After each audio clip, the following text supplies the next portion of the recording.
Hello বন্ধুরা, আজকে আবার নতুন এক ভিডিও নিয়ে তোমাদের সামনে হাজির হয়ে গেছি। আজকে আমি বানাবো ফ্যাসা শুকনা মাছের লাড়া। তাহলে চলো কিভাবে বানাই তোমাদের সকলের সাথে শেয়ার করছি। শুকনো মাছটাকে সুন্দরভাবে আমি কেটে ধুয়ে নিয়েছি। এখানে রসুন থেতো করা, লবণ এবং কাঁচা লঙ্কা, পেঁয়াজ সুন্দরভাবে চেরা এবং কেটে রাখা। কড়াইয়ে তেল গরম করে দেওয়া হলো। দেওয়ার পর তেলটা গরম হয়ে যাওয়ার পর শুকনো মাছগুলো দিয়ে সুন্দরভাবে ভেজে নেওয়া হবে। ভেজে নেওয়ার পর দেখতেই পাচ্ছ আমি এপাশ ওপাশ করে নেড়ে নিব, যাতে শুকনা মাছটা এপিঠ ওপিঠ ভাজা সুন্দরভাবে হয়ে যায়।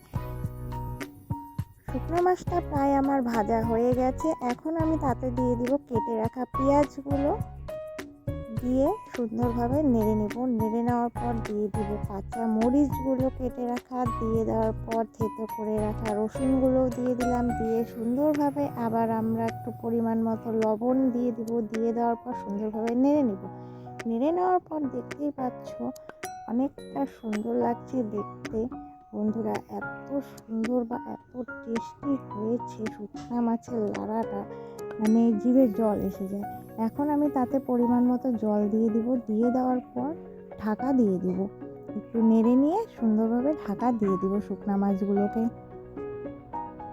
ঢাকা দিয়ে দেওয়ার পর আমাদের শুকনা মাছ এবং পেঁয়াজগুলো সুন্দরভাবে সিদ্ধ হয়ে গেছে। হয়ে যাওয়ার পর আমি সেটাকে আবার ভালোভাবে ভাজা করে নেব। করে নেওয়ার পর মানে এপাশ ওপাশ করে নেড়ে নেব। নেড়ে নেওয়ার পর দেখতে পাচ্ছ কিছুটা জল আছে, জলগুলোকে সুন্দরভাবে শুকিয়ে নেব। শুকিয়ে নেওয়ার পর সুন্দরভাবে ভাজা করে নেব। তাতে পরিমাণ মতো হলুদ দিয়ে দিচ্ছি। হলুদটি আগে দেওয়া হয়নি, তার জন্য হলুদটা দিয়ে আবার নেড়ে নিচ্ছি। এপাশ ওপাশ করে সুন্দরভাবে নেড়ে নেব। নেড়ে নেওয়ার পর আমার পেঁয়াজ, রসুন এবং কাঁচামরিচগুলো সুন্দরভাবে সিদ্ধ হয়ে গেছে।